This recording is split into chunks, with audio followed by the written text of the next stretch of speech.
Hello friends, welcome to Mother Simple Kitchen. আশা করি যে যেখান থেকে আমার রেসিপিটা দেখছো, কাছে দূরে দেশে বিদেশে সবাই ভালো আছো। আজকে আমি তোমাদের সঙ্গে শেয়ার করব এই ক্রেপ রোলের রেসিপি। দেখো, এখানে আমি 2 কাপ ময়দা নিয়েছি, আর আমি নিয়েছি স্বাদ অনুযায়ী একটুখানি লবণ আর 1/4 টিস্পুন বেকিং পাউডার। তারপর আমি জল অ্যাড করে একটা স্মুথ ব্যাটার বানিয়ে নিচ্ছি। না কোনো মাখা, না কোনো বেলা, কোনো ঝামেলা ছাড়া ঝটপট একটা এগ ক্রেপ রোল তোমরা বানিয়ে নিতে পারো। টিফিনেও খেতে পারো বা ডিনারেও খেতে পারো। দেখো, জলটা এমনভাবে দেবো যাতে একটা স্মুথ ব্যাটার তৈরি হয়, না একদম ঘন হবে থকথকে, না একদম পাতলা। যেরকম আমরা পিঠে করার সময় করি সেরকম একটা ব্যাটার করে নিলাম। এবার তাওয়াটা গরম করে আমি হালকা তেল দিচ্ছি, ব্যাটারটা ভালো করে ছড়িয়ে নিচ্ছি। একটা রুটির মতন শেপে এটা হবে।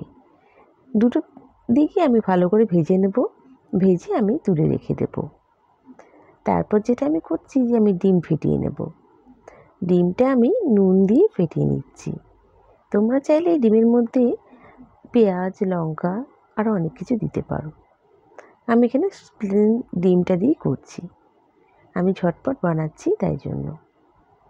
দেখো, এখানে আমি তুলে রেখে দিলাম। এবার তাওয়াতে হালকা তেল দিচ্ছি, দিয়ে আমি ফেটিয়ে রাখা ডিমটা দিয়ে দিচ্ছি। ডিমটা দিয়ে আমি নাড়িয়ে চাড়িয়ে পুরো তাওয়াটার মতন বড় করে দিচ্ছি ডিমটাকে। দেখো, পুরো স্প্রেড করে নেব, যাতে আমি যখন এই ময়দার রুটিটা দেবো তখন সেটা যেন ভালোভাবে এর মধ্যে লেগে যায়।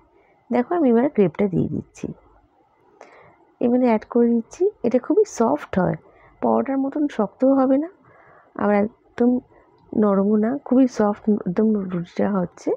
এটা ক্রেপটা খুবই খেতে ভালো লাগে, এগ রোলের মতন অনেকটা, কিন্তু এগ রোলের থেকেও খুব সুন্দর। দেখো, ডিমটা আমি দিয়ে তুলে রেখে দিচ্ছি। এবার আমি এখানে কেটে রাখা স্লাইস করে রাখা পেঁয়াজটা দিচ্ছি, লেমন জুস দিচ্ছি, আর স্বাদ অনুযায়ী নুন দিচ্ছি। নুনটা বুঝে দেবে, যেহেতু আমার অলরেডি ডিমে নুন আছে তাই জন্য। দেখো, আমি এখানে তারপর আমি এখানে অ্যাড করবো সেটা হচ্ছে এখানে আমি চিলি গার্লিক সস এড করছি। তোমরা এখানে চাইলে শেজওয়ান সসও অ্যাড করতে পারো, বা তোমরা যদি ঝালটা অ্যাভয়েড করতে চাও টমেটো কেচাপ অ্যাড করতে পারো। তারপর আমি কুচি করে কাটা লঙ্কাগুলো দিয়ে দিচ্ছি, কাঁচা লঙ্কাগুলো। এখানেও ঝালের ব্যাপারটা তোমাদের উপর ডিপেন্ড করবে। এবার আমি এটাকে দেখো বোথ সাইড ফোল্ড করছি, করে আমি রোল করে সার্ভ করব। বন্ধুরা, আমার রেসিপিটা যদি ভালো লেগে থাকে প্লিজ লাইক করো, আর নতুন বন্ধুরা আমাকে সাবস্ক্রাইব করে পাশে থেকে যেও। তোমাদের এক একটা লাইক কমেন্ট আমাকে মোটিভেট করে নতুন নতুন রেসিপি নিয়ে আসার জন্য। আর আমার এই রেসিপিটা কেমন লাগলো নিশ্চয়ই আমাকে কমেন্ট করে জানাবে। নেক্সট রেসিপি নিয়ে আমি আবার হাজির হয়ে যাব। তোমরা সবাই ভালো থেকো, সুস্থ থেকো। বাই।